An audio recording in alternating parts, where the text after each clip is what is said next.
Hello, everyone. This is From Funk. With love. God damn it, you were not ready. Anyway, our guests. Our guests tonight are gonna be Maye from France, Hi. and our second guest here is Professor Pro from the UK. Hello, hello, hello. How's it going, everyone? Yeah, I'm doing good. I'm doing good today. Pretty good as well. So, As always. How are you, dude? Since I'm pretty good. Since our pilot episode, which happened last month and sadly was not recorded properly, we've had a good deal of events happen over the course of the month, and I think the most noteworthy event is hands down Cannes Winter Clash. Oh yeah. And our guest Maye here has attended the event. He's the only one of us who has attended the event. So Maye, please tell us what was your experience at Cannes? Honestly, it was amazing. Like the fact that because Cannes, it's the first time we have Melee there, but it's quite established when it comes to like the FGC. It's like usually you have all these big names for Street Fighter, like Infiltration and all these guys. Yeah. So like being in the same kind of tournament, it felt like some sort of mini Evo, kind of. Okay. That was pretty cool. Apart from that, like the city is awesome. It's quite expensive though, but Yeah. like it just counts. Like if you're going to McDonald's, like McDonald's is like 10 euros. Like a drink, a beer is like 7 euros, pretty much. So yeah. Die in that city, dude. No, dude, I tried to get drunk. I got poor, but I was still sober, man. So yeah, I don't know. Wow. But it was fun. It was good fun. Okay. And so you mentioned there were all those other fighting games. So Yeah. how do you feel about a big Smash tournament being part of a big fighting game tournament? Like, what do you think are the advantages and disadvantages? And do you personally enjoy that experience, or do you personally enjoy that idea? I think it's like we don't really know about it, but most people, like I heard Infiltration and Punko, they're like two Korean players, right? Yeah. And they knew who Leffen was. They were like, oh, this is Leffen, right?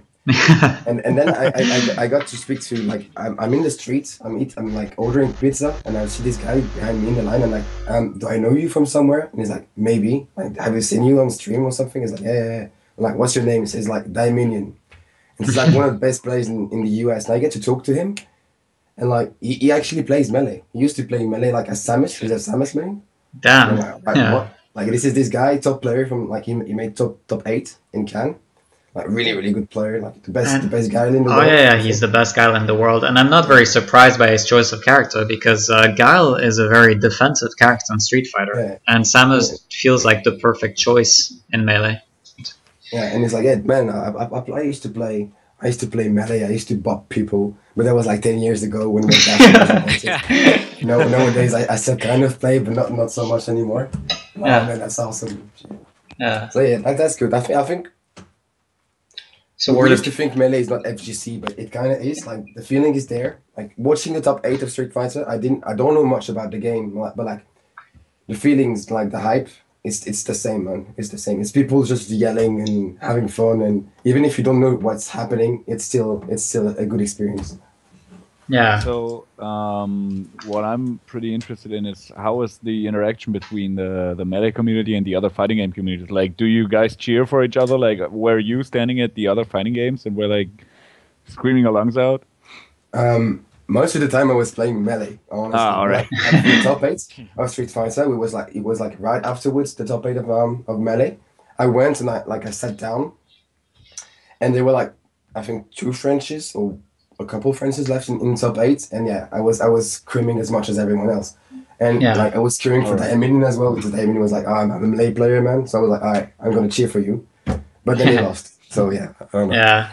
The two Frenchies and Dominion lost kind of early in the top 8, actually. I think one of them got Oh yeah, fourth. Yeah, Jeho-san got fourth, and that was very Yeah. surprising because he's not exactly out of nowhere, but nobody expected him to beat Luffy and Valmaster and get fourth and do Yeah. so well. So it's good stuff to him. It's definitely like a breakout performance by him.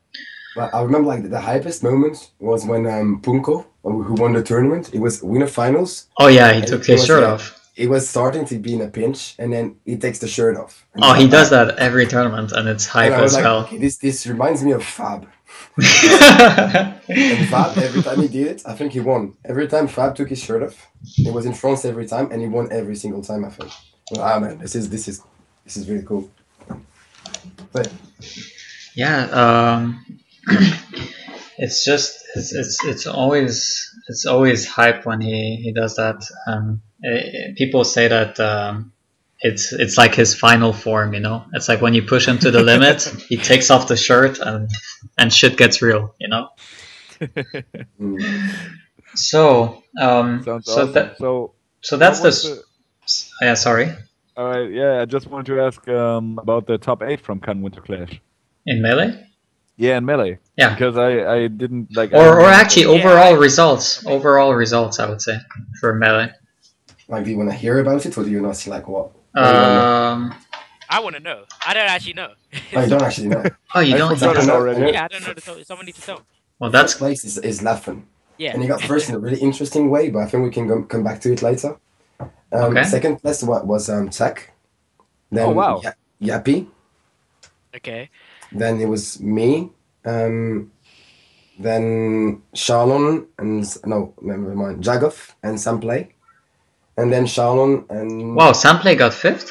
Samplay got fifth, yeah. Wow. Wow, not bad at all. Didn't expect that one. Samplay, and then seventh place was Shalon and Leon, actually, which was also an Oh, upset. Leon. Wow. Yeah, he went all the way to top 8. I love Leon. Yeah. That's good. Did he play Roy, dude? I want to know. I think he played Roy on the way there, but then he played mostly Marth. Yeah, All right. makes sense. Yeah. Because I lost to his Roy once a tournament and I started playing Fox back in like 2013 or something like that. Yeah, I saw Leon beat Mackenzie to get into top 8, and Yeah, I honestly would have freaked out if he did it with Roy. But At Cat, Yeah. he beat Mackenzie. He yeah, beat Mackenzie 2-1. Wow. Okay. Leon has so much talent. Like he's just Yeah. amazing. He also beat Luma once. God damn it! you Germans, and you guys, you make it seem like Luma is some legendary being or I think something. there was TSL4. Yeah. Oh yeah. Yeah, Leon, he can upset people. Like Yeah, definitely. Because like you can tell from the way he plays that he knows what he's doing, but he doesn't know how to do it. You know what I mean? Like he Yeah. doesn't have the tech skill and the options in Melee. He doesn't have the tools, but he knows what the problems are in a way. Yeah, he's very smart. Like He's very smart. You could see it in how he played Brawl. Like he was like one of the smartest players in general. He had this very aggressive playstyle in Brawl, which was always very entertaining because that's not the kind of thing you see in that game too much, you know.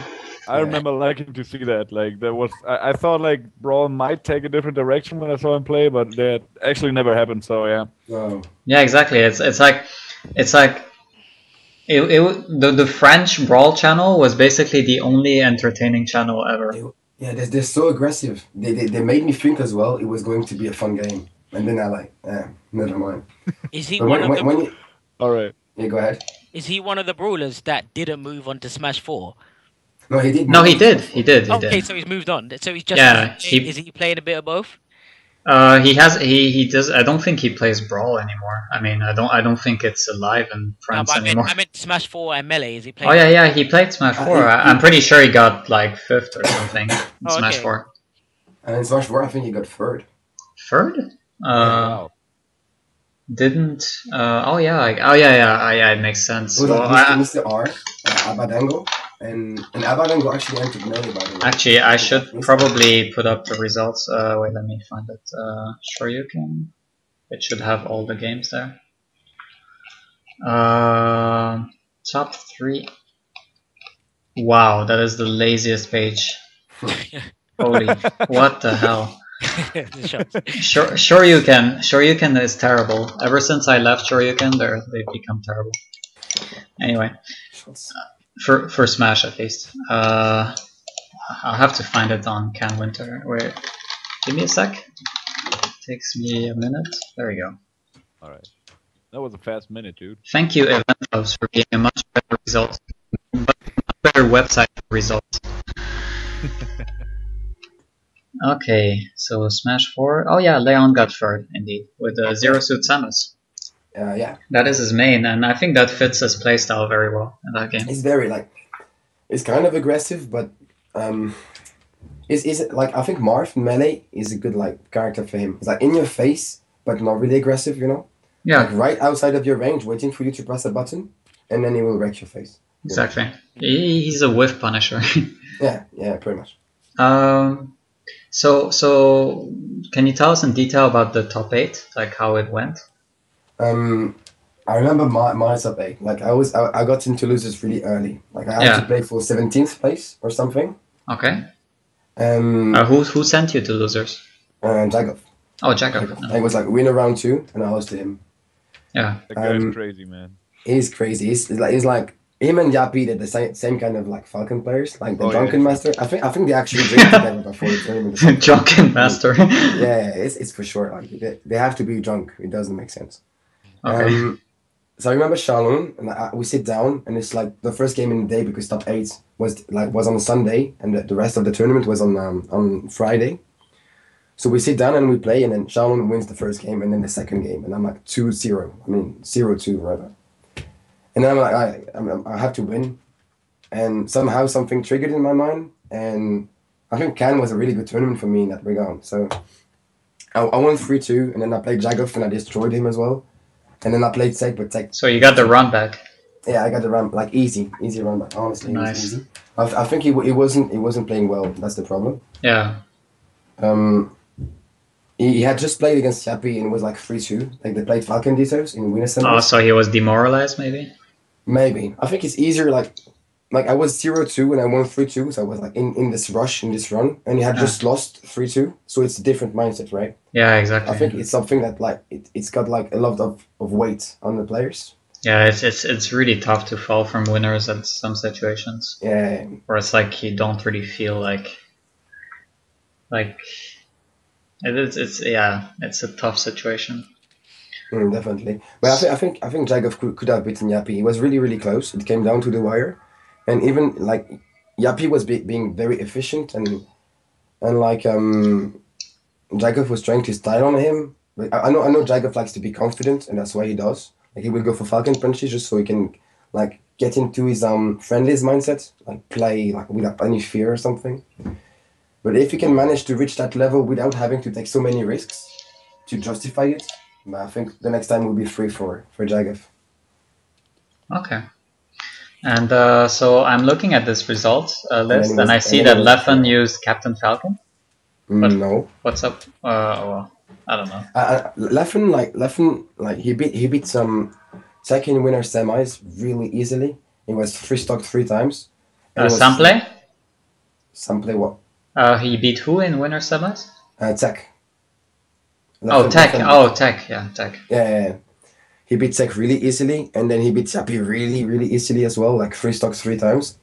So then in grand finals, he was like, I'm not going to play Fox or something, and he went to Yoshi. Yeah. Fucking Yoshi, man. and he made it work. So. Well, I mean, he is arguably the best Yoshi in Europe. I mean, he has the best Yoshi in Europe, probably. Yeah, for sure. That's true. But then who else plays this character? Well, VJ does, but yeah. Yeah, I mean, yeah. Yeah, but Leffen is on another level. Yeah, all this. Yeah, I think what he told me the day before is that I want to prove that up B camping as Yoshi is broken. I want to prove that even on the edge. I had this theory as well. Like some of the time when I was watching AMSA, and I saw him up B camping, I was thinking, what if he just stays there? A lot of the time, people just give him respect and they go all the way on the other side of the stage, and then he gets up, and he does it when he has the lead, and I'm just like, if he just stays there, what can the opponent actually do? I've always thought that, and no one does it. And AMSA's not patient enough to just stay on the edge. And it's true. I remember the match against Mango at Apex where he kind of did it there. Where he did it for like 30 seconds, and I was like, that's true. And I'm like, and then he stops, and I'm like, well, why do you stop? It's working. Here, you did like 50% damage by doing this. It's like a Shin or so, except you deal damage. I think he might have a bit of a people's champ mindset. That's why he's not doing it. I kind of think because he knows how everyone loves him. So, like, I think he doesn't want to win like that. But maybe we found Mewtwo King's new main. That would be so I can totally imagine Mewtwo King trying that in a tournament against Hungrybox because he gets bodied as Fox, and then he's like, "Oh, I'm gonna pick Yoshi because he's broken," and then he's gonna do that for like 5 minutes. It might actually make sense for Mewtwo King to play Yoshi for real. Like Yoshi is like this character that has like tricky movements into really hard punish, pretty much. Yeah, a lot of people. I think a lot of people underplay the character's strengths and say stuff like AMSA's amazing. But AMSA's definitely amazing, but I feel like the character definitely has its strength. Maya, and the fact that a lot of people don't play against the character definitely helps him a lot because a lot of people go in a bit cold. Yeah, because it's all about like baiting something stupid and then destroying you for it. Like a shield drop, like he will like make you hit his shield and then he will kill you out of it. Maya, when you first suggested the Mewtwo King Yoshi, I was like, damn, that's weird. But when I think about it, Mewtwo King, it's not the first time he would play a quirky or weird character. I mean, he has an amazing Mewtwo. Like, exactly. He's able to play weirder characters. Yeah, that's true. And I could actually see him like out-timing people for 8 minutes. Or at least trying to. Because, I can definitely see that happening. Because his puff strat never worked.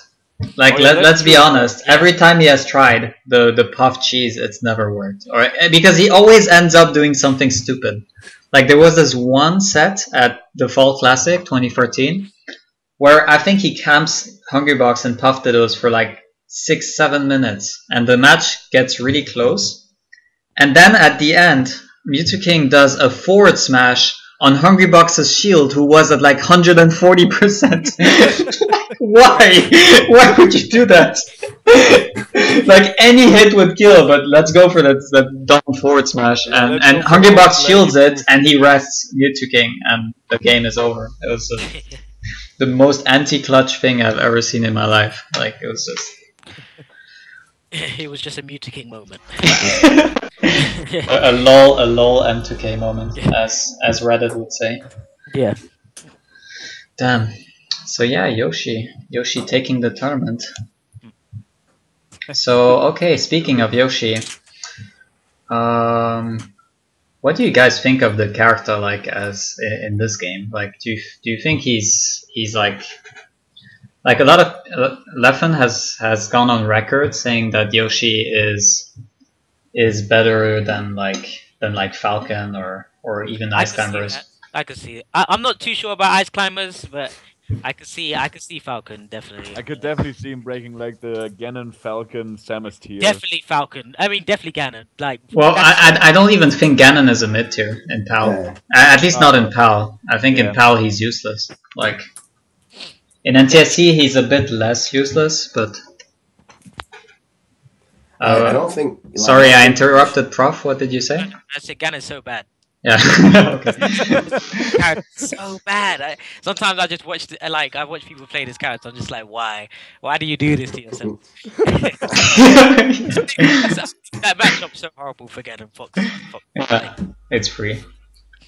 It's sad. Like, Maya, you were saying? I was gonna say, like Yoshi is at least around Samus's level. Yeah. There's no to like. I put Yoshi in PAL, they're around the same level for sure, which is around top tier as well in PAL. So we voted recently for a European PAL tier list. We're not going to talk about it today because the results are not in. But I can tell that in my mid tier, I had like basically Doc, Yoshi, Pikachu, Samus, and Luigi. You know. Yeah. Basically, as the mid tier of the game. I agree. As at the high tier, you mean? Yeah, well, I mean, you could argue they're high tier, yeah. Yeah, I mean, you. I agree with everything except for I think Luigi's the best out of the Marios. That's what I think anyway. Oh yeah, You think Luigi is better than Doc? Yeah, I think so as well. I think that. me too. I mean, people will call me like delusional or biased, but I put Doc as the best mid tier, but I'm probably biased. I mean, I have Eagle here, so it's just Yeah. It's hard not to be. It can make you biased, yeah. Yeah. I mean, Germans think that ice climbers are pretty good, you know, because they're Däumling, like. well, in a way they kind of are, but they definitely are. But in a way they're kind of bad too, you know, like. Yeah, that's true. The problem with ice climbers is that they have two impossible matchups. Like Peach is impossible, and Falcon, if played correctly, is impossible. Like on the platform stage. Yeah, that's true. There's nothing ice climbers can do about a platform camping Falcon, I think.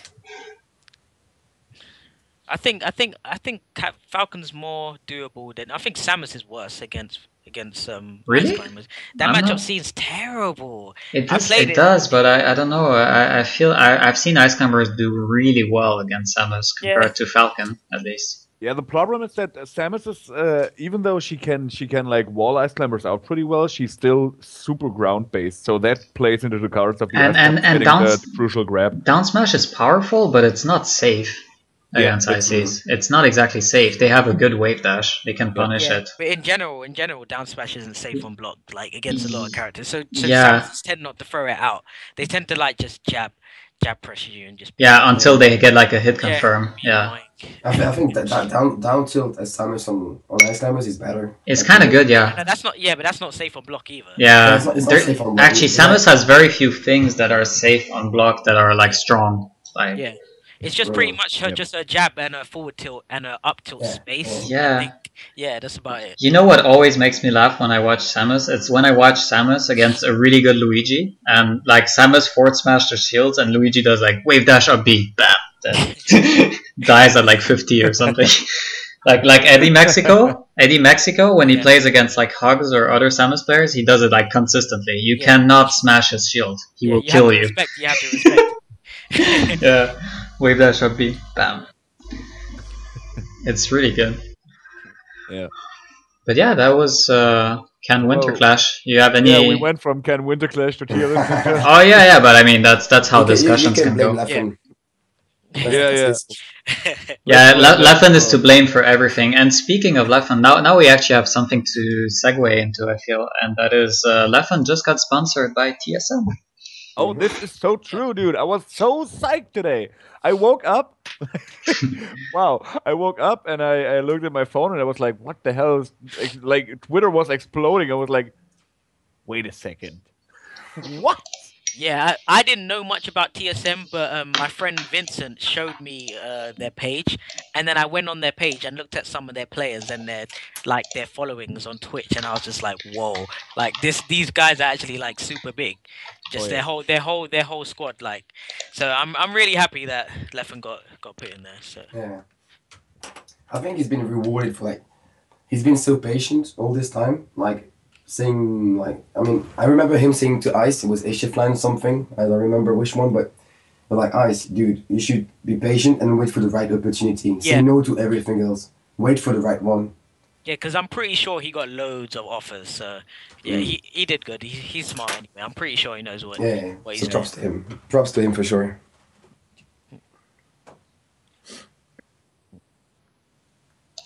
Yeah, so Leffen signed by Team Solo Mid. This is a big one, dude. This is a big one. Especially since I really expected like a European esports company to pick him up, but instead he went with someone from California, you know? How did that happen? Yeah. I kind of expected Alliance as well, because they're Swedish. But I'm just happy that the big orgs are starting to respect Smash. Like they know that Smash is getting big. The community, I think we have one of the best communities ever. Like our community is like fully based out of love for the game. We've been there. All of us have been there when like we had nothing and it was just us playing the game. So I agree. That's why our community is amazing. Just because what it's based on. That's true. Fuck. And like the Oh my god. what is happening? I dude? spilled a huge glass of water on my table. Just a second. Right. But anyway, no, that's not a big problem. We can continue. I was saying, I think one thing Leffen has done right with this sponsorship, and is his general mindset about sponsorships. He waited so long until he got the right offer. Like he always Yep. said that he will wait until someone gives him something he thinks he deserves. Like he probably, I would expect him to have received a lot of offers from many different companies that he outright refused until TSM, because TSM probably gave him like an amazing deal, you know. Basically, you would have never seen Leffen go to EMP. That would have never Yeah, happened. I was thinking Never. the same thing. Like this is definitely what like the difference in mindsets when it's coming to sponsors shows, because Mutaking like basically goes to every shady company. Oh, he can Mutaking find will in the jump world. on anything. Mutaking will jump on any deal. But Ridiculous. to be fair, like I think they went under them during the early stages of sponsorship, where Yeah. it was kind of oh, you know, there's a team, let me join it. But I Yeah. think now that it's getting a bit big, I feel like people are learning from their mistakes basically, and they know what to do, and it's easier for us as smashers to not follow our smashers' mistakes. So Yeah. Even back then, like Leffen was. I mean, because I remember when he was inducted Ice, it was around that time when Armada got picked up at EMP. yeah. And he Okay, just, fair he enough. just Yeah, saw so it maybe coming. so maybe he's been like in that mentality the whole time, but Yeah. But just to give some context on that one, when Mutaking decided to sign a contract to play for keeps, who like completely screwed him over as well, if I'm not mistaken, like back when that happened, basically Mango was signed by Cloud9 already, and like there were like the mistakes were made. They okay, knew how to I do it right. understand. Yeah, I hear that. Yeah, but I mean that can happen. Like if you're a slightly naive person, that can really happen to you. You know, it's a sad reality. But I heard he. I mean, I don't know who sponsors Mutaking. Do you know? Is it MVG, but is Yeah. that really a sponsor? Or- I have think no idea. From what I've read, it's something he does for a friend of his has Okay. a company, and Mutaking does it to help him. Yeah, Before that's true. Apex, That's what I read as well. Yeah, but and when- before when- Apex, Mutaking like left everything before Apex, and he was like, "Alright, I'm a free agent now." But Yeah. I don't know if he's gotten anything since then. But Yeah, when he said that he's being a free agent, but he will keep like the MVG tag because he wants to help his friend out and like Yeah. wants to help him grow popularity. So yeah, that's kind of a nice move on his Yeah, that's part. nice. but- Yeah, but you know, when will Mewtwo stop helping people and have people help him? You know, that's It's the true. thing. He's been helping people for so many years now. Like, Yeah. he should have. I don't know.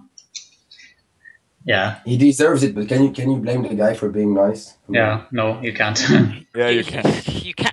Yeah, but it's all about learning from your mistakes. At the end of the Yeah. day, you can't keep on repeating the same things and then Oh yeah, but it's blaming it on being nice because oh yeah.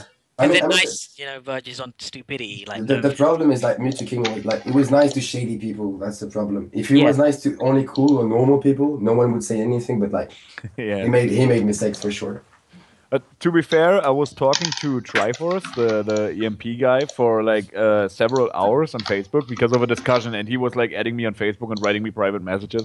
And I was Yeah. talking to the guy, and I was like, "Dude, this guy if I were Mewtwo, I would trust the guy, you know, like because he's really nice to you, but on the other hand, you see like he's kind of like naive as well when it comes to businesses. So like Yeah. Mewtwo, somebody who has like a little bit of problems with like social clues and stuff like that, I could definitely see him trust somebody like this. yeah, Like I don't think that this Triforce guy is actually a bad person. He's just like he makes bad decisions all the time. Yeah. I mean, yeah. I mean, it's been talked to death, that subject about the MP. Yeah, Like on I think on a million talk shows before us. So Yeah, that's Yeah. true. maybe we shouldn't go too much into detail into that. Like it's been talked to death. yeah. So what other tournaments happened? I think we had one in Holland recently. We had a few in Holland actually. I There was think one. last weekend with like a bunch of people, but I don't know the results. I can't say. I think we need to ask AMSA. I heard Zigetto won, Sunday, actually. I think Zigetto won the last one. I'm not that's sure. surprising. Oh yeah, he won over AMSA and Yappy actually. Yeah. This weekend, like this Sunday. Yeah, I think so. I think so. Yeah. That's interesting. Weren't you at a Dutch tournament recently as well? I was there like a month ago. Yeah. Or 3 weeks ago. It was in Rosendo. It was the same. It was like Street Fighter and Melee at the same time. Okay. Oh yeah, RSD. Yeah, RSD. That was the name of the tournament. And AMSA won over Yappy. Okay. I got third, and then it was like who was Adam, Fab, maybe Ser, Enich, these kind of people. I can find the results if you want. Oh yeah, Yappy was not in the tournament this Sunday.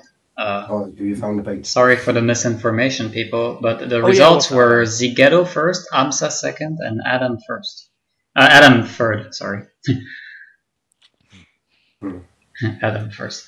Anyway, I don't think Zigetto beat AMSA the last few times they've played. So yeah, it's a good result for him. Oh yeah, that's really nice. Is. Because AMSA was pretty dominant in Holland, like for the last couple of months, if I recall correctly. I think the last few months he's won every tournament every tournament he's been to at least. Except for Beats, but like for the Dutch tournaments. Yeah, I meant in Holland, of course. Oh yeah. We forgot to mention that Mr. R won Can Winter Clash, and now he's also won this Dutch tournament from this weekend.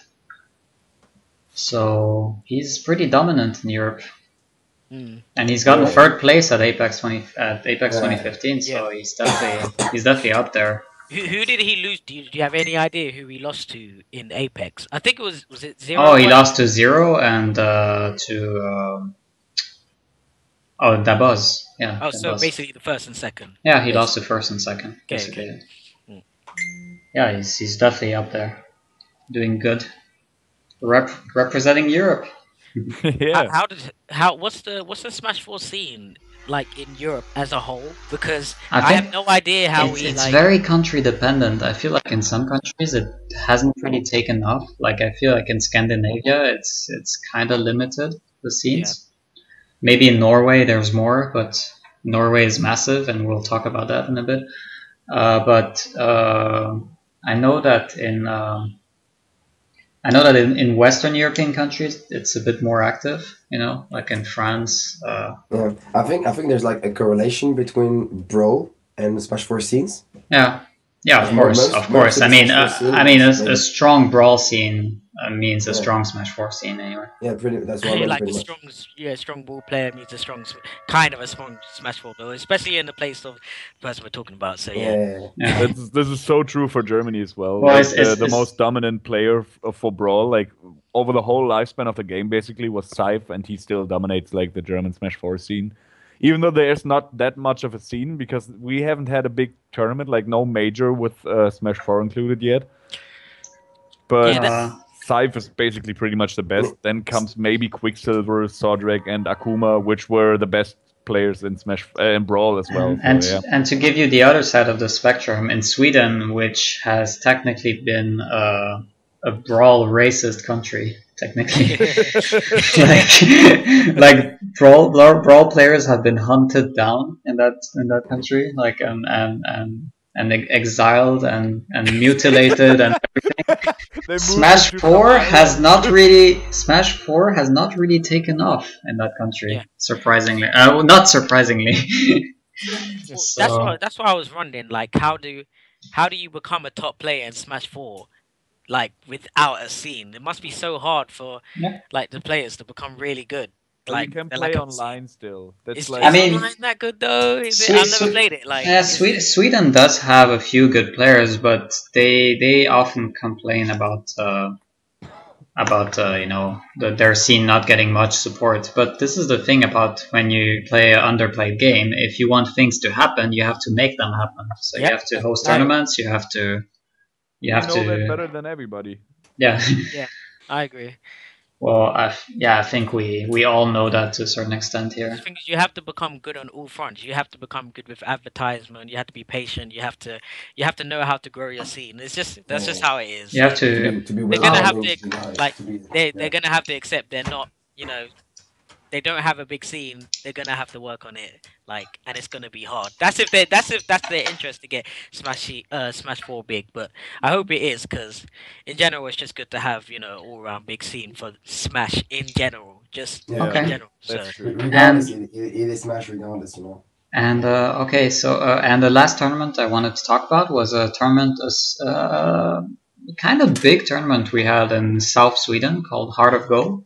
Oh yeah. I heard of that. Yeah. It was not a stacked tournament at all. Like, most of the players there were newcomers, Mm. but it was very nice because I helped with the TOing, and the TO wanted to do bracket pools. But then I thought, with all those new players, there's so many new players, we should run round robin pools and have people have as many matches as possible and enjoy themselves. And it was a pretty enjoyable event. The grand finals were Android against Eagle, and Android won quite convincingly. Mm. Yeah. And it was a good tournament. Android actually lost one single match the whole tournament, and it was his typical, the typical Lindgren first game in grand finals loss to adjust to the other player. Yeah, but but real talk, a tournament is free when Mr. Love and I get top 8. Oh yeah, we both did fifth place, dude. The tournament. No, was I got so 4. free. Well, yeah, I got 5th. Yeah, we both got 5th actually. Yeah, we both got fifth. Yeah, so the tournament was kind of free. I had to do a pretty good losers bracket run because Yeah, you that's kicked true. me into losers. Because I had like 15 SDs and like 2 matches. That was ridiculous. Yeah, but I held down on your down smashes 2 times. So Yeah, you really did. That's Like, that's the equivalent of SDing. So anyway, we both showed that we are the worst players in the Yeah. country. but we can still get top 8. That's how Yeah, that's and how that's- free this was. Anyway, Yeah, that's how free it was. And But- like, I the was gonna tournament- say, like, it sounds like really high level melee, like dying down on pitches, down smash. no, but it was a brain fart. I mean, you can Yeah, watch the yeah. video. The whole set was kind of sloppy actually. But anyway, we played pretty good later on, but like Yeah. I said, was ridiculously stupid. but it was a fun tournament. I It definitely really was. enjoyed myself. I loved the whole trip. Like a guy from Berlin, a relative newcomer, and we were traveling by plane to Copenhagen, and actually Mr. King Funk himself offered us housing at his like not housing, but we were staying there for a couple of hours until he had to get to university, I believe. And then we like visited the city, did all the sightseeing stuff, and took a million of pictures. And then we went with all the Danish guys via train to Lund, and like when we arrived there, it's such a beautiful small city, and there was like I believe it was a gaming academy or something like that, or game design academy where the tournament was held, right? Yeah. And it was like there was no big room for everybody to stay and hype, but Yeah, like, there was exactly. one- It was like lots of rooms. yeah, it was 7 rooms, I believe. 3 were meant specifically for sleeping, and the other 5 were for the tournament. But the one room where all the action happened was so cramped, dude. You couldn't breathe in there. It was Yeah. ridiculous. No, okay, here's the funniest story from that tournament. So basically, we played teams, and it was me. I was teaming with Oscar, the Jigglypuff player, and we were up against Fex, the German Peach, and Stevo. They were together. And basically what happened in that set is that we were playing on stream, and Mr. Love was on commentary. But the stream setup was like 2 meters away from the game, and Mr. Love was being so loud, and so like he was basically distracting us so hard, like we were just laughing through the whole set. There were at least 2 moments where we're saying something ridiculously good, and they were laughing their asses off, and I was like, oh no, dude, I'm destroying the whole tournament for them. And it was funny because the German players, Fex and Stevo, they were johnning about it, and they were constantly like, after every round, they would increase the volume of the TV. They would be like, okay, we have to increase it a little bit because then we won't hear the commentator. It was really fun. That set can be found on YouTube, and you can see all the moments where like Mr. Love says something dumb and we smile. You know, it's like it's So it's yeah, a the good venue sound. probably was not that fitting for a larger scale tournament, but still was a really fun time we had. Yeah. And I met so many new people. There were so many new players, and I was teaching them like stuff like watch out for that, do this, and they were like, "All right, this is so nice of you," and blah blah blah. And I was like, "Wow, these people are so appreciative of all the stuff. I hope they come back to more tournaments." You know. Okay. Well, yeah, it was great. But anyway, now AMSA has just come back home, so and he is one of our featured guests here because our topic today is going to be coaching. A very controversial topic, but anyway, let me add AMSA into this conversation.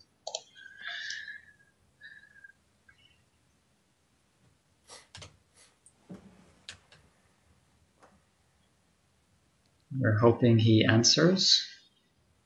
Hello? Hello. What's up, AMSA? I'm alright, guys. Hello. Hey, Amsah. Welcome, Awesome dude. people. Thank you. Glad to be here. How you been doing? I'm a little bit tired. I just got home from work, but I wanted to be here, so overall I'm alright. Can you guys hear me properly or? Yeah, everything's alright. perfect. Alright, good. Because I'm on a really old laptop with a really bad mic, so I was scared that you might not be able to hear me. But Seems I like it guess it's sounds okay. much better than all the other guys. Yeah, it really does. Well, that's a good thing then, I guess. People in the stream chat, AMSA, the red Yoshi. No, this is the other AMSA. It's the one with the comeback, guys. You're mistaken. When are we ever gonna see AMSA versus AMSA? Well, it depends. Depends on a lot of things that are not in my control. Like whether or not It he comes almost back happened at to Republic Europe of or Fighters, something. I believe. I was just about to ask, did you not even play him in a friendly at ROF? Oh, I played him in one friendly. Okay, But okay. I played Falco and he kicked my ass.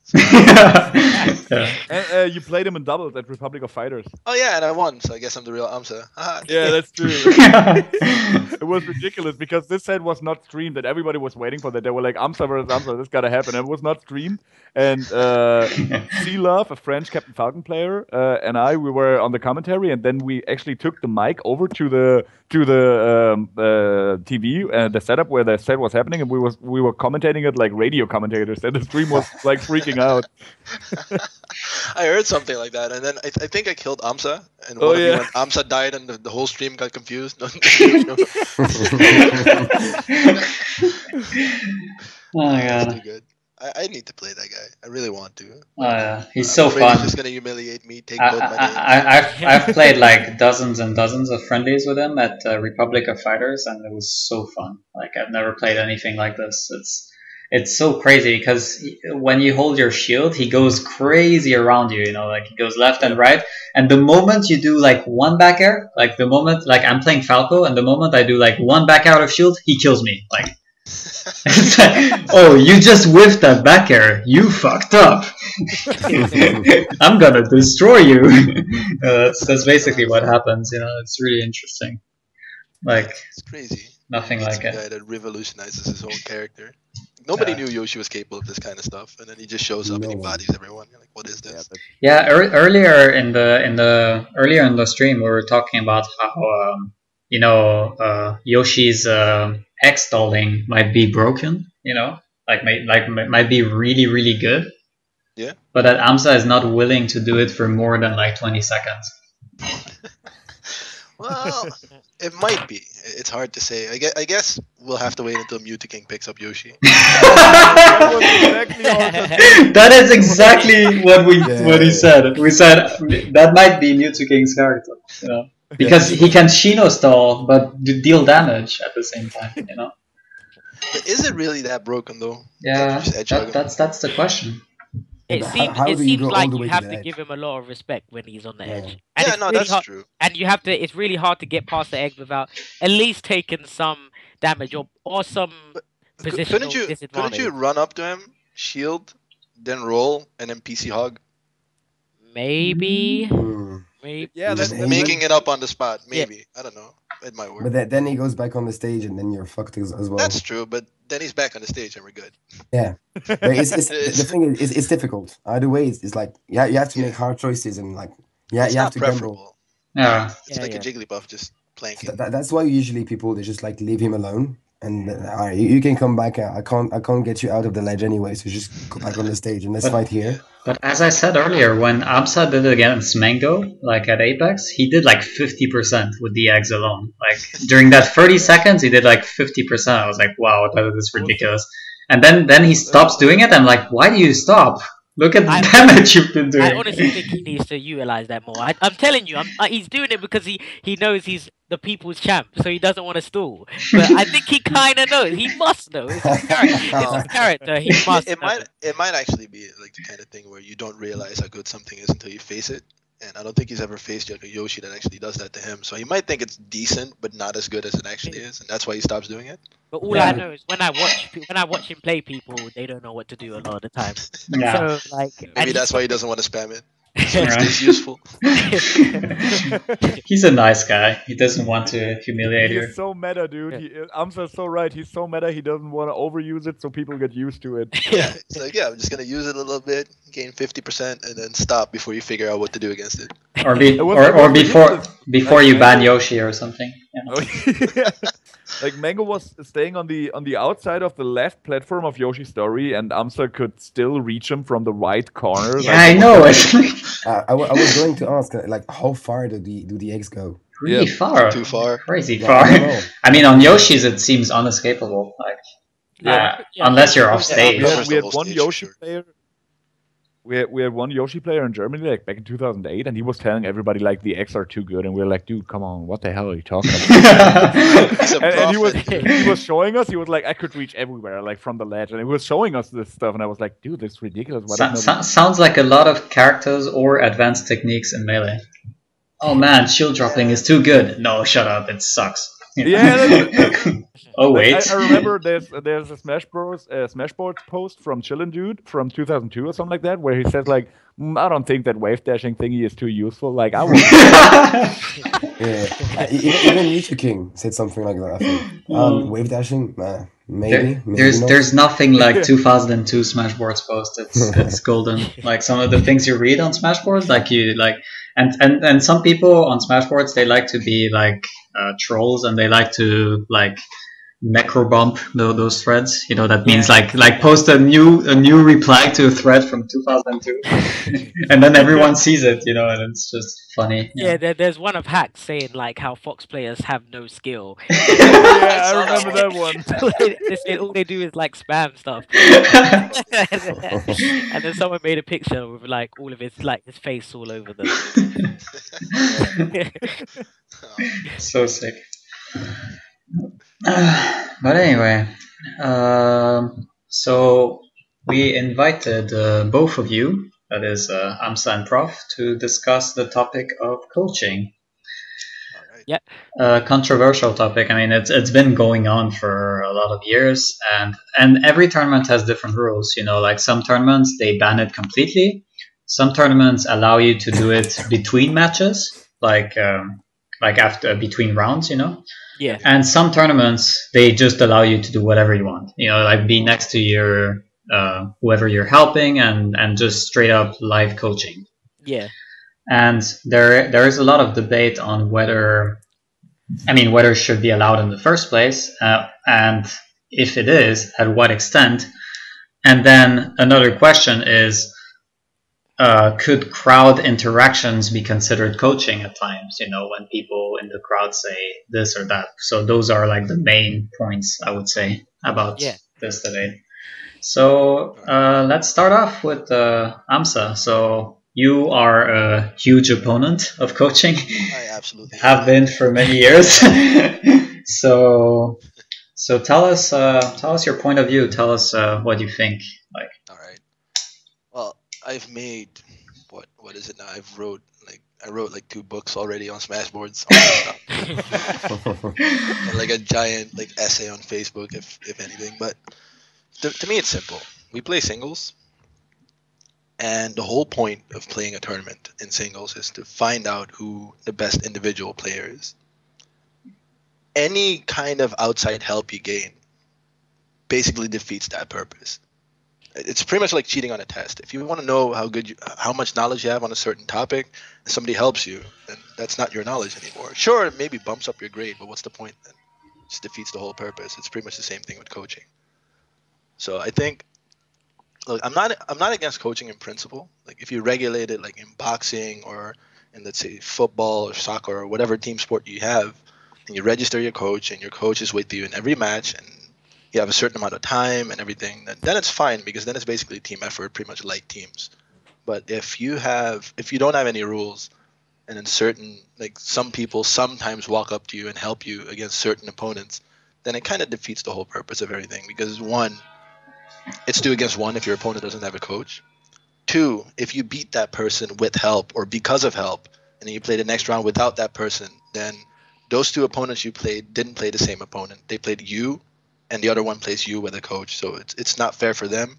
It's not fair for the tournament. It basically ruins everything. I don't even get how people can be like on the side of no, it should be legal and unregulated. It makes no sense to me. Yeah. So you brought out a point that if it was like football, if it was like sports, and you could set your coach in advance, then it'd be fine. Do you think such a model could be applied to Smash, or would that be too complicated? In theory, you can apply it. It's quite easy. You just register the same way you register a team partner. The problem is that everybody that's playing is actually a player. There's nobody who wants to dedicate to being a full-time coach. And even if there's one person or 2 people or however many people, you'd only have 15-man tournaments, because there's no way that all the top players would find an actual coach. I can't see it happening in Smash, not yet anyway. But in theory, sure. I just don't think that the community is willing to stop playing singles and go full-time coach. I don't think everybody can find someone like that. Oh yeah, but it could also be players also playing as well as coaching. No, there's one reason why that wouldn't work, because what if you get matched up against your coach? and you don't have a coach? Or what if your coach is playing while you have to play? He's coaching how to defeat you. He's coaching how to defeat him. I'm just saying, I'm on the side. I'm not too against your idea, Amsah. Like I'm not too on the side of coaching should definitely be allowed. But I think you're kind of skewing the impact that coaching actually has when you say it becomes 2v1, because I understand it. It would be stupid to say coaching doesn't have any effect. It does. Yeah. Otherwise, a coach would not be sitting there if it literally had zero effect. But at the same time, we as Smashers come in to a lot of contact with stuff that's outside effects, like shouting, the environment. That's not the only thing that influences the game. Yeah. You could, to a certain extent, to say it's never, even though it is 1-on-1, it's kind of, our surroundings are always there as well. So to make it seem like when a coach is put into the play, it becomes 2v1, I would definitely say that's kind of a misrepresentation of what a coach actually is, because it's still the player versus a player. It's not like it becomes that player becomes the coach becomes and I definitely do not agree with mid-game coaching, because I think that's way too invasive of the actual gameplay. I'm cool with at end of the game coaching, but not mid-game, because that's just stupid. All right, well, what I would have to say to that is, look, sure, there are outside factors, that's true, like the crowd. Yeah. The difference between the crowd and coaching, though, the crowd is something that, one, affects everybody in the exact same way. I don't hear a different crowd than you hear. So if somebody's shouting and it's bothering you, it could possibly bother me. Sure, I understand. On top of that, you have the ability to shield from a crowd. You can use earplugs. You can do a bunch of things. And basically, performing under pressure is something that you can teach yourself. Or you can be Armada as well. Or yeah. No, but people have different. You have basically ways of shutting out the crowd. You can, one, practice like I did. I zone out completely. I don't hear the crowd. I don't care. You can do what Leffen does. You just put in earplugs so you don't get distracted. Like I said, it's basically equal opportunity distraction, the crowd. Yeah. Whereas coaching, you're saying that coaching, that I'm basically overstating the effect it has. Yeah. But I'm pretty sure that all of us know, all of us agree that Smash is, a major part of Smash is mental. Yeah. Like you have to. It's not just tech skill. Like there are a lot of technical players that are not the best players in the world because one, they're not as good at figuring out their opponents. Their timing might be slightly off. They're not as good as catching their own bad habits. That's basically the difference between Mango and, let's say, Silent Wolf. Silent Wolf is super technical. Mango is ridiculously smart. He figures you out in like 3 seconds. If you give Silent Wolf somebody like Mango to figure out what he's doing wrong and what his opponent is doing, he is technically able to basically implement whatever Mango tells him to do. Yeah, I hear that, but At that point, that might actually be the difference between him placing 7th and him winning a tournament. Like an actual real life example would be, well, you all know my match against J-Man, right? I he was don't. But camping carry on. Oh yeah, I the remember. last one where I camped the crap out of him. I Basically. definitely remember it. Yeah. Like, I basically stalled on the edge for however long, and I ended up winning because of it. Because he had no idea what to do. He was just running around, dash dancing. At one point, he was like, "Okay, I'm gonna approach," and then I killed him. Pretty That's much. the only time in my life that I was cheering for. Laser. Run Yeah, time. no, Laser. The thing is, it's a strategy that I used. It's not even remotely full. Like, knew how to stop me from doing that, then there's a good chance I would lose that match. Yeah. And the thing is, if, let's say Sigado, right? Miguel was sitting next to J-Man, and he told him what to do. It's not even difficult. All you have to do is just threaten to grab the edge by standing on the top platform, or on the right platform, pretty much, with his back facing towards me so he can wave dash off in between my stalls. I would be forced to stop stalling. I'd lose my invincibility, and I'd have to get off the edge. But he didn't know that, so he didn't do it, and I won. Now, if somebody coached him there, I wouldn't have beat J-Man, probably, because he'd force me to basically fight standing up, and he would run around and he'd basically keep lasering me and win. Then I wouldn't have beaten Armada, and I wouldn't have gotten 3rd, basically. I would have placed whatever the hell, like 5th, was it, that he placed, I think? I think he placed 5th. Armada got 4th. Yeah, Armada got 4th, J-Man got 5th, but if somebody told J-Man what to do there's a good chance he would have beaten me. I would have gotten 5th. Armada would have probably beaten J-Man, and like the whole ranking would have changed completely. Yeah. So Yeah, I want to avoid stuff like that. As I said, like I see both sides. I'm not fully on the side of, coaching should definitely be legal, but I kind of lean towards coaching because I think it's from an interesting, like, because I enjoy the aspect of coaching, even though I know you hate it. I kind of think it brings a nice flair, like, to. How though?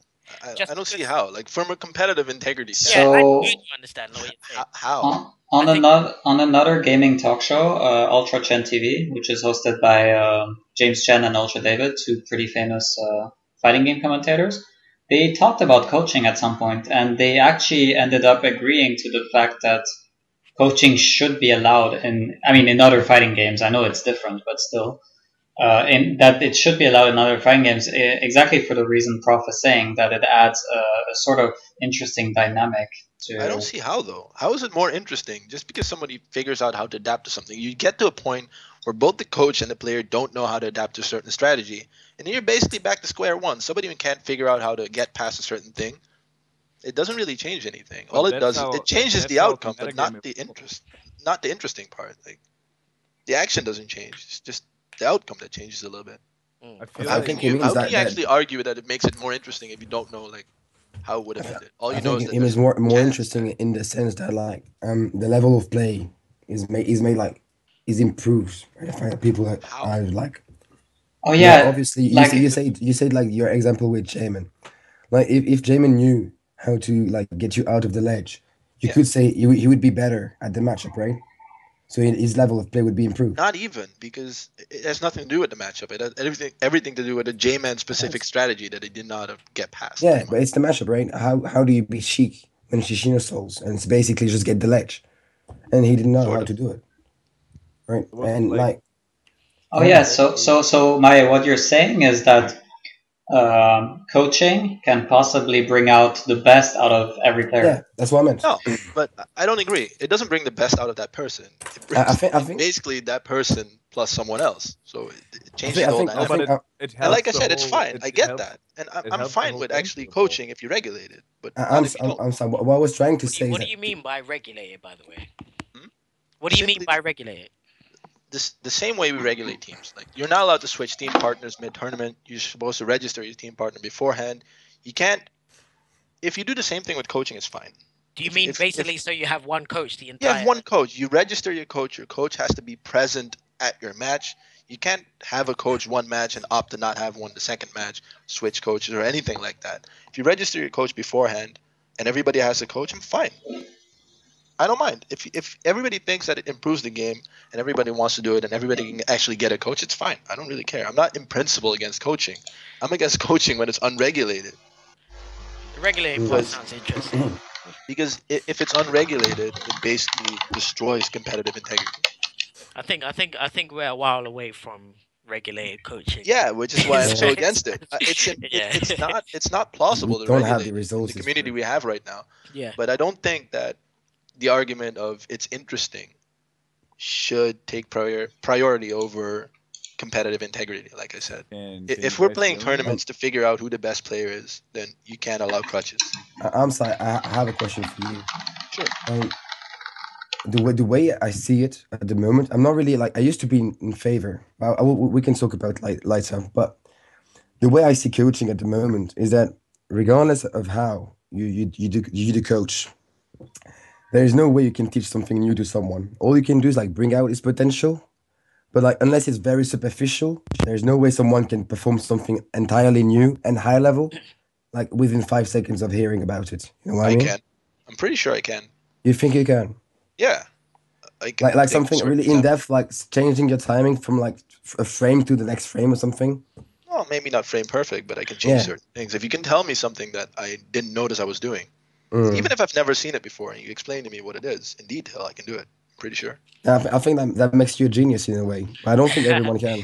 That's why. That was my kind. But that's the thing. But a lot of top level players can do that.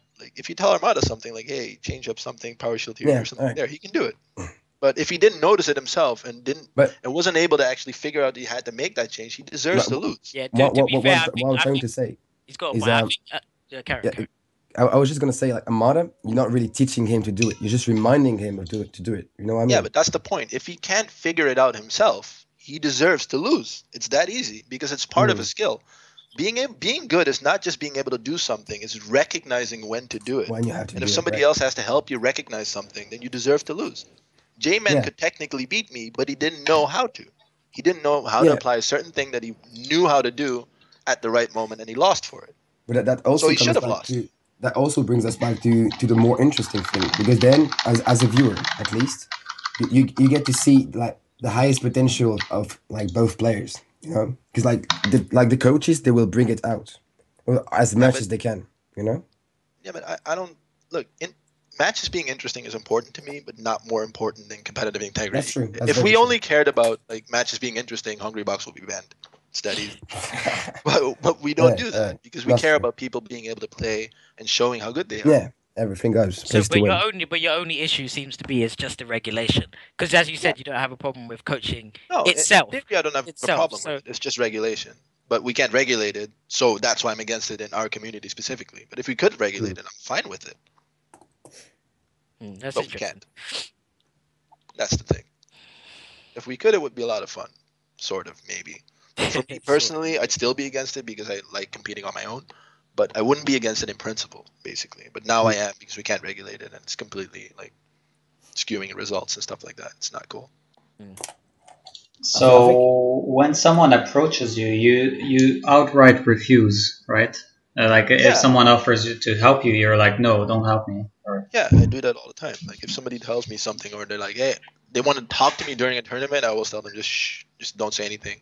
Because to me, it's also a challenge. I want to figure out my opponent. I want to figure out what I'm doing wrong and basically see how far I can get, how many people I can beat on my own. And if somebody then tells me a habit that I didn't spot, it basically ruins the tournament for me. I don't even want to exploit the habit that they told me about. That's how far I go. If I don't notice that somebody's rolling left every single time and then somebody points it out, I'm not gonna punish him for it anymore because I figure it out myself. It's really annoying. I don't like stuff. I'm sorry. I have another question for you. Sure. I think there's one thing that we didn't bring. Is that there's a matter of scale, kind of. Scale.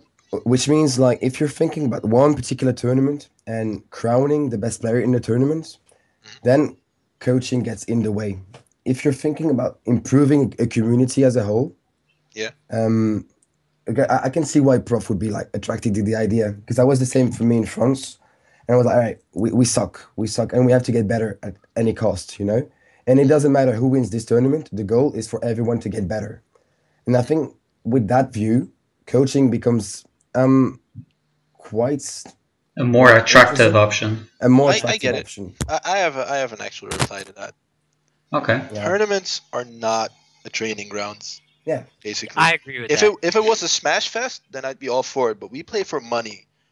The difference between if you tell someone I always roll left, and he didn't catch it himself, and because of that he beats me, that's the difference between 300 and 150 euros. You're basically Yeah. stealing my money. So in tournaments, I'm completely against it. I get that people want to make like other people better. So if you want to coach them after the game. When it's done and they lost, like Yeah, they that's should have, true. tell them, hey, look, you did this and this and this, but you can do it differently. And then they get better next time and then they improve. But during a tournament, just hands off, I think. Yeah, Even if we that- want people to improve, you can't do it during tournaments. that's kind of that's my- what fits are for, and that's what friendlies are for Yeah. afterwards in Smash Fest.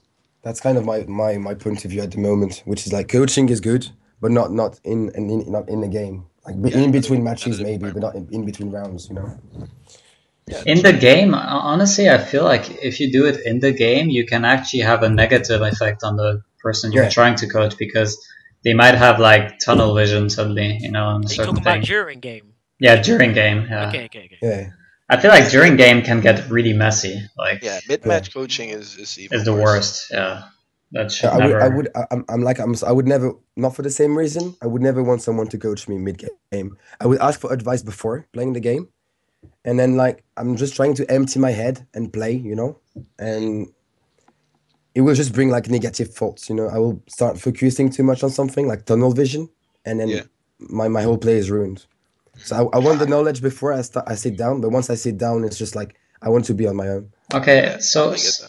Yeah, So- I'm a bit like that, even though I'm kind of full coach. So, reading on the coaching debate, and there's one argument that I think I mentioned, which is against coaching, but not everyone has access to good coaches. Like, That's true. Mm. let's say my coach is Leffen, and AMSA's coach is okay. Let's not. Random Okay, scrub. it doesn't. It wouldn't matter me versus AMSA, but No names needed. let's say a player 1 has as his coach Leffen, and player 2 has as coach Virus Blue Mage. yeah, okay, Virus Blue Mage. I'd rather have Virus Blue Mage as a coach. That's a disadvantage. Make my opponent laugh. That should technically represent a disadvantage. Like if you have That's a really true. good coach. I agree with that, but I don't mind that actually because it's no different. Like I said, if it's unregulated, then I mind because then it's unfair. But if it's regulated, having a good coach compared to someone having a bad coach is no different to having Mango as your team partner compared to some random scrub as your team partner. Yeah. Certain people are just better than other people, so you're never gonna basically get rid of that imbalance. But if it's regulated, then technically you have an equal opportunity. That's what I'm for. Yeah. Okay. I think the only way like to get good coaches to appear is to like kind of create a market, you know, For it, So what- yeah. for coaches. Yeah. So like if it's regulated, then people might want to do it. Like it's kind of like sponsoring at the moment. Maybe coaches will like become like commentators, you know. Like they will want Yeah. to be coaches because they will be a demand for coaching and so on and so forth. You know what it is? I thought about that too, and I was also thinking about people wanting to be commentators. The only difference is we don't need like how many people were at Evo last time? Like how many people 1,000-ish? registered this time? Like 970. 1,000 now. Where are you gonna find 1,000 full-time coaches? No idea. We're not gonna find them. No, but what if one person coaches multiple people? You know? Then he's gonna have to coach. Then against it himself. becoms a nightmare for TOs. Yeah. Yeah, and he's gonna have to. Let's say that coach one has 2 players under him, and they meet at some point. Then it's screwed. He's screwed. Maybe He can't coaches coach can be maybe full-time coaches can be a luxury thing that only some people can have because it's not We would easy still to need find. 1,000 of them. So it's kind of it's not plausible at this point. Oh yeah. If you have a registration system, but you could also have a registration system where people could say, "I have no coach," and that's it. You know, I don't know.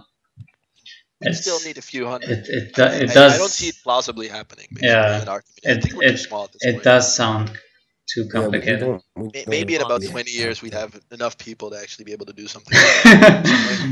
At this point, with tournaments being as big as they are and people enjoying singles as much as they are, I don't think it's. But especially since good coaches, a lot of them are usually also good players who intend to actually do that in tournaments. So then you get That's a problem with commentators. That's a very common problem with commentators.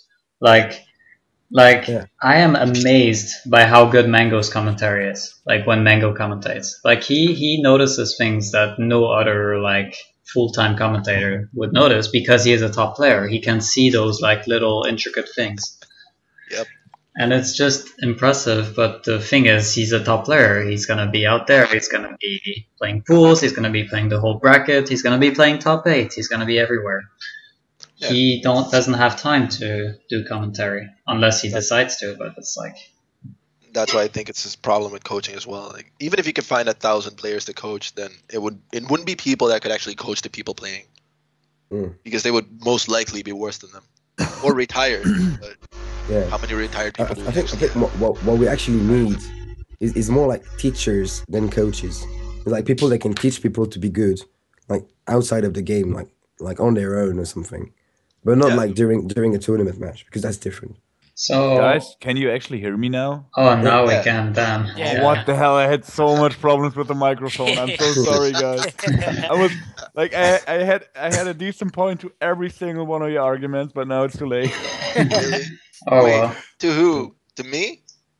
No, like to everybody. Like I was like the whole thing about evolving the metagame. That was like the most crucial point of the debate for me. And I like now you talked about it, and I'm so sad. You can rewind. Just say what you want to say. Yeah, we can. Yeah, just say it. Just so about evolving the metagame. What's your take on Oh yeah, that? it's basically what like in regards to the J-Man and AMSA said back in I believe it was pound 4 or something like that. Yeah. I was about to say like if J-Man knew like it's like I get the point that like he's stealing your money if somebody coaches him to tell him what to do in that situation. But on the other hand, like the growth of the community is for me was always more important than like who wins the money. Of course, I'm not in the spot to win the money, like, but I can evolve as a player as well if I learn like how to adapt to him adapting to me, you know. So that basically like sets a whole new ball game, and now I gotta adapt to that. So it's basically adaptation versus adaptation, and I'm pretty sure that I know that you're like a super smart player, and you would have found something to overcome like him overwhelming you with moving around and stuff. So basically, you're refusing the challenge of overcoming him just because you're safe the way you play right now. But I think I'd lose. I'm pretty sure. J-Man and I were basically any kind of advantage that I could get over him, and the other way around would be enough to actually tip the scale in either of our favor. Because we were that close. So if you have one, like normally people say, yeah, coaching doesn't make that much of a difference. But if two people are equal, if your bucket is full and you drop in one drop, it's going to spill. And that's basically the kind of situation we had with J-Man and me. Like we were at kind of a stalemate, and any advantage that either of us could get would basically tip the scale in that person's favor. And I mean, it was game 3 on Stadium, yeah, if I remember. If somebody took that advantage away from me, it was anyone's game. Wait, it was Dreamland, no? Was it Dreamland? Yeah, it was Dreamland. Oh, it was Dreamland, yeah. It was Dreamland. He bodied me on. First he bodied me in FD, then he was kind of destroying me on Fountain of Dreams, and I made it like a mini comeback. And then game 3 happened, and everybody knows what happened. Was it at a time where Sheik players thought it was okay to strike to FD against Fox? I don't even know how I got there. But 2010 in a nutshell. Yeah, no, it was so bad. Yeah. At all, but I don't know how we ended I mean, up we But learn. aren't We learn as we go. Aren't you personally interested in like having like the challenge like this, like to? It's not about not wanting challenges, but I want to challenge me. The challenge I want is me against my opponent, and I want him as good as he is on his own. I don't want him to get coaching steroids because then it's not fair anymore. Yeah.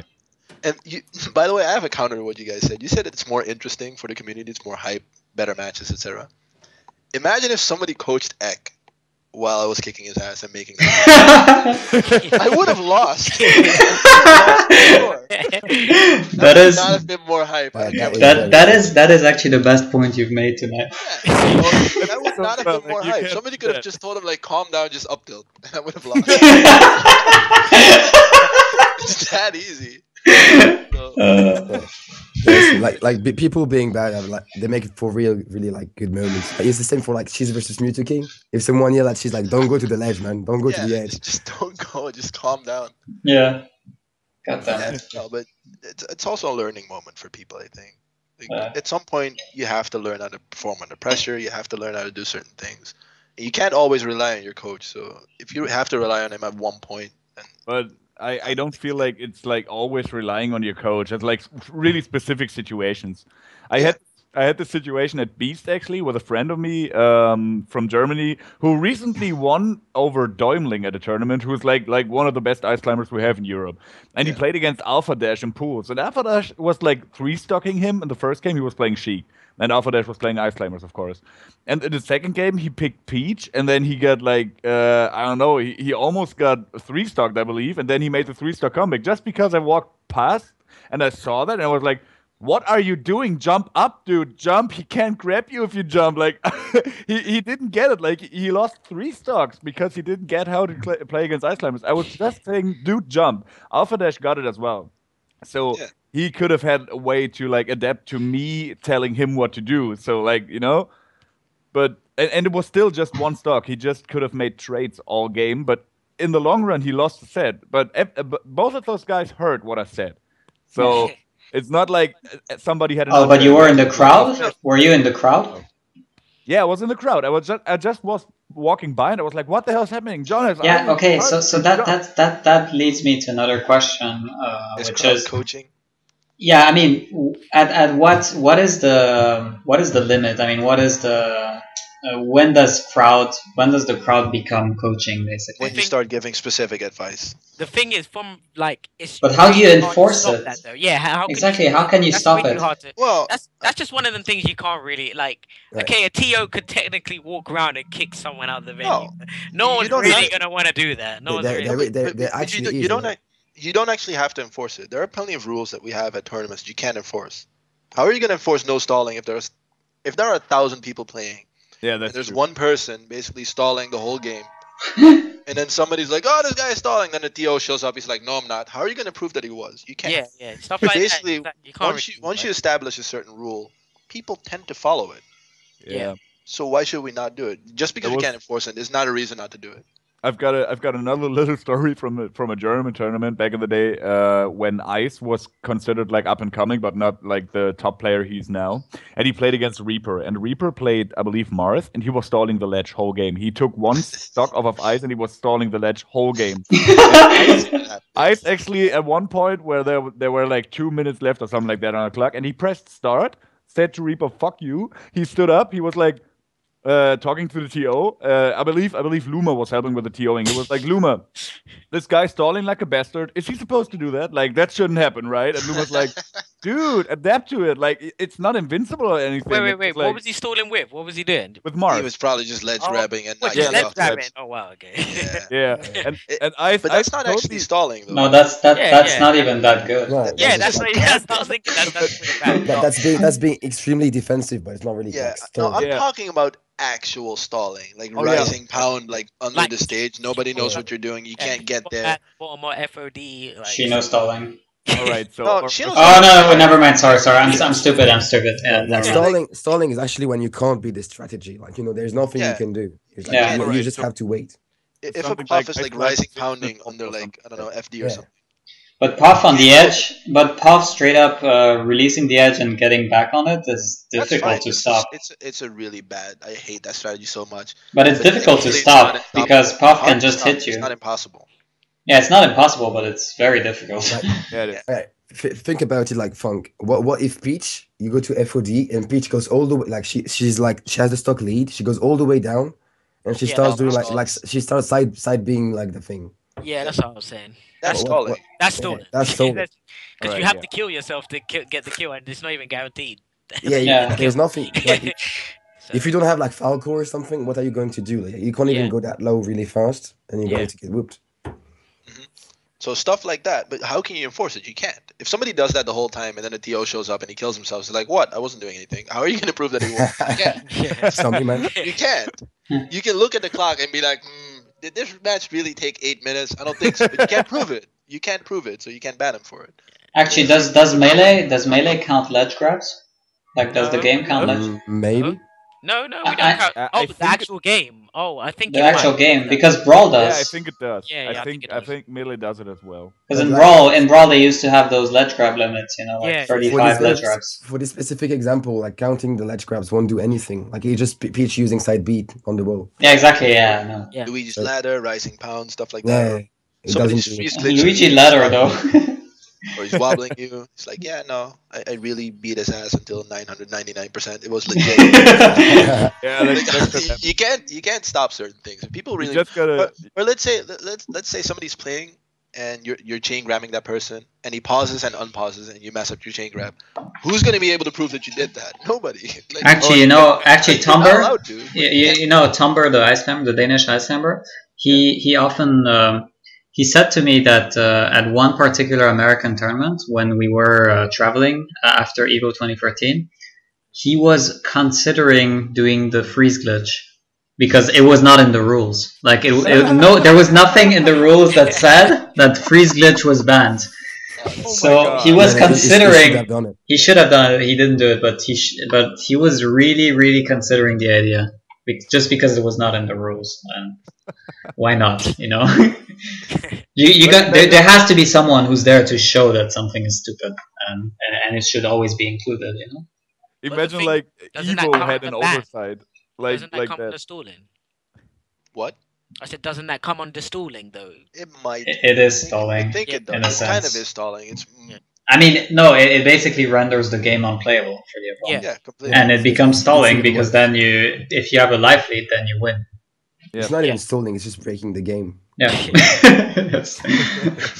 It's like plugging the other player's controller out. Yeah, and it's like, pretty much, dude, Pretty much. Fine, man. It's a You good can, you strategy. can have a coffee or something, and we can wait for 8 minutes and then I win. Alright, cool. Good So I do think we've covered most of the debate here. Now I think my last question, it becomes a rule kind of thing now. The rule set. Should coaching be outright banned, or should coaching be some kind of like the gentleman's rule, where players can agree to whether where coaching can be allowed or not, you know, before a set. For example, let's say AMSA plays a set. You can decide, oh, I don't want coaching, so everyone fuck off, you know. But some other people might not mind it, and they might think, oh, I don't mind if you have a coach or if you have someone telling you stuff. Wouldn't that be? I mean, what do you think is the way to go? Do you think coaching should be banned, or do you think it should be up to the players who play a set to decide? Who goes first? I think the gentleman's agreement will probably be the best way to go about it, because I think that's fair, and yeah, I think that would be the best one. That's my opinion. I agree as well. It's such like a 50-50 kind of topic. Just let people do what they want. It's the easiest way. Because maybe someone's like, say if they're out of country, you know, and they don't have any of their people with them, they can't get a coach. So that would be the fairest way of, you know, if someone was by themselves saying, no, I'm here by myself, and your friends, it's something easy, so no coaching in this set or something like that. Yeah, exactly. I think it might be it will be important for players who are against. I mean, if we apply this idea of gentleman's rule to most tournaments for coaching, I think it would be very important for players who are against coaching to say it beforehand. You know, like really be like, I don't want coaching this set, so please, let's leave it at that. I think that. Yeah. I'm against every kind of gentleman's rule for the same reason for pretty much the same reason that I gave earlier.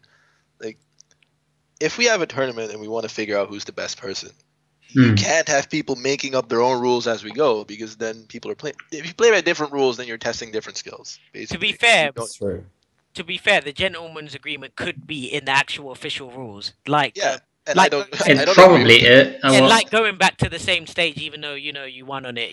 Like it could be actually in the or playing on a white agree to it. I've No. seen that happen. Oh yeah. People- I Going played back- on poker float so Yeah, many exactly. times.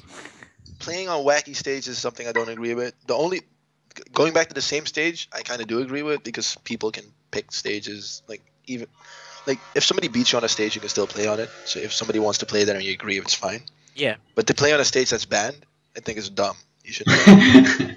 Yeah, but I mean, if both players agree, Even if both players agree, then they should go play a different tournament. They shouldn't play there.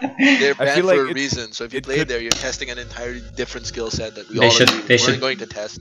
So stop it, basically. they should go to No, but- Smashers reunion. Oh, Yeah, shots. no, but the reason No, I think just it's kidding. stupid with coaching, there are people I can beat with a coach that I can't beat without a coach, and vice versa. So if I coach one game, then I might go through where I wouldn't have without a coach. And if I then don't have a coach, then it messes up the tournament. I don't like it. So no gentleman's agreement for me. I think just ban it Okay. overall, unless you can regulate it, which we can't. We already established that. Yeah, but I'm for a hard ban. okay. But I do believe that if a rule set is ever to be debated in Europe about this, I do think those are the two options, so to speak. I mean, it's not allow Hard ban coaching. or gentlemen? It's let people choose if they want coaching in their particular set, and then the other option is straight up banning it. I think that those are like the two choices people Yeah, would have sure. probably when deciding on that issue. Yeah, I think so too, but I think banning it is probably, Oh yeah. in terms of, like I said again, I've said it a billion times already, but if you're looking for competitive integrity, you have to ban it across the board. You can't have certain people coach and other people not. Yeah. I don't think Okay. it works that way. But I mean, let's say the gentleman's rule becomes standard, then for someone like you, I think the best course of action is just to convince people to basically like stop coaching. You know, like basically. That's basically the only thing I could do, but I Yeah. wouldn't like it. But yeah, it's true that it's not optimal for you, but that will probably be the best course of action in case the gentleman's rule is applied. Yeah, no, if people across the board start applying gentleman's rule and some people coach and other people won't, then there's a chance that my book on Smashboards becomes a trilogy and I have to write like another thread. All At right. some point. Well, I think that pretty much I think we've covered everything. Does anyone have anything more to say about coaching? I hate it.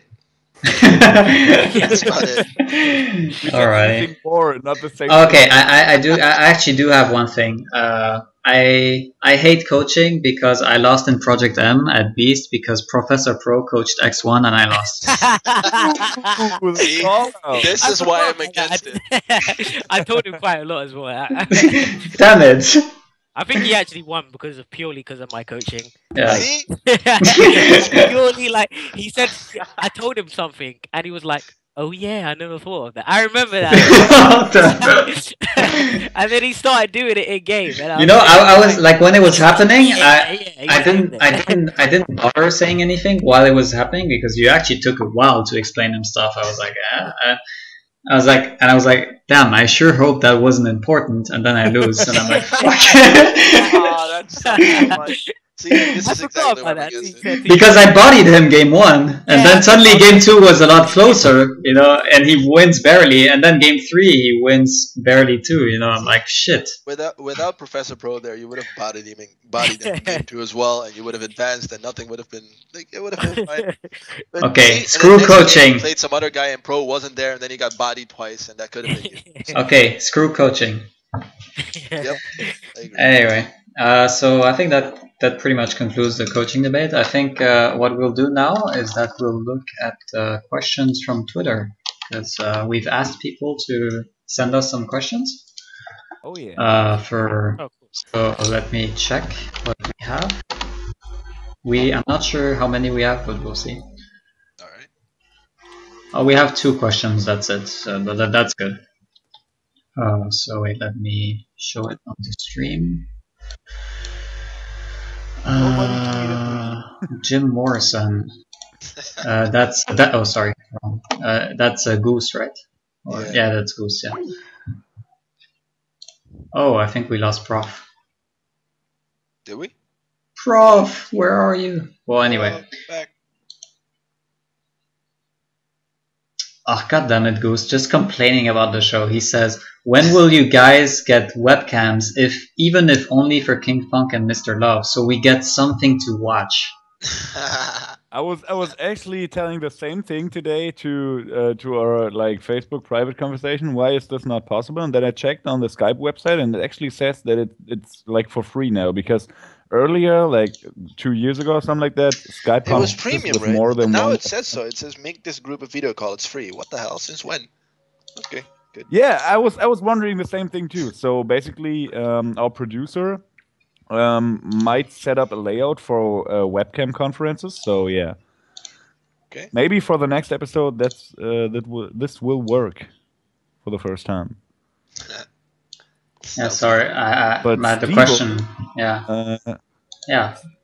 All right, so yeah, I go ahead and read it. Steve-O has a question on Twitter. He says, I'd like to ask AMSA why he was fine with me coaching Ice at Avalon when he won against Ice, even though they had a rule. Against it. I was never So- okay with anyone coaching anyone, especially against me. You got lucky, Steve-O. No one noticed. Wait. So he coached Ice against me. Yeah. Steve-O coached Ice? I either didn't notice, or I told him to stop coaching and he continued. Like those are the only two options. Like Or I I, was- I have yeah. like you must have not noticed, because Steve-O's like the most polite guy in the universe, so he would have definitely listened to you. Not really. No, I just didn't see. Because Yeah. every single time I did notice like somebody coaching, then I would just like put my hand on my finger on my mouth and be like, shh, don't do it. And they usually I could comply, but imagine. I just didn't see it. Yeah, my internet messed up for whatever reason. I'm back. Happens. Steve-O. God damn it. Steve-O was even too polite to make. Wait, up was for that when realizing the coach. was that when Ice kicked my ass? Or was that No, that was when you kicked Ice ass for the last time. really? Okay. Oh, okay. Well, hooray for me. Yeah. Well, that's our two questions. Anyway, I have one last question for AMSA. Is your Sheik dead? The blue one is dead. You all Oh, saw no, it, the right? green one, you mean? No, the green one is missing. Oh. The green Like her Sheik is sort of pictures on a like, milk box? yeah, green Sheik. I don't know. She just got lost somewhere and didn't know where she was. But So I what, went blue. wait, the one that lost to Armada, what was it? That was the blue one. She's dead.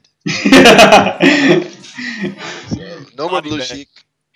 No more blue Sheik. Also, so you have all the different colors. Those are your No, lives. I just like original Sheik and green Sheik. I'm never gonna go red Sheik. I hate white Sheik, and that's about it. Like the inverted, like ridiculous dumb. So Sheik. wait, what do you I will play never now? play that one. So you play which one? Now Yeah. I'm back to sort of semi-green-ish. Semi-green. Is that an option? By the way, these are the Sheik colors, the only Sheik colors that I play as well. And I'm curious if it's the same reason, because I feel like Sheik is supposed to be a ninja show, so she's supposed to be like sneaky and hiding and stuff. So all the pastel bright colors don't really fit the image. Like the So red one is crazy. What Yeah, like ninja would be red? red, white, and light blue. Like what the Yeah. hell? This is not a ninja. Blends in completely. Like this is my reason. Almost every Falco and Sheik in Sweden plays red for some reason. Really. Yeah, Uh, they love red colors. Well, I play red Falco, but yeah, that's a different reason. Anyway, In Germany, the red Falco is for the overcommitting Falco. well, I mean, it is Westball's Falco. I mean, it's true, but the for us, aggressive Falco. It's always the Turkish Falco, because all the Turkish Smash players in Germany used to play Falco and used to play the red color because it was like so overcommitting, and they they really love the fire, I guess. Yeah, White Sheik. What's bad about White Sheik though? She's too bright. What the hell, dude? no, this for is me, not a ninja. for me, the only reason I played green Sheik is because when I started playing green Sheik, nobody was playing green Sheik, and I wanted a color that was mine, pretty much. Captain Jack Alright. was red Sheik.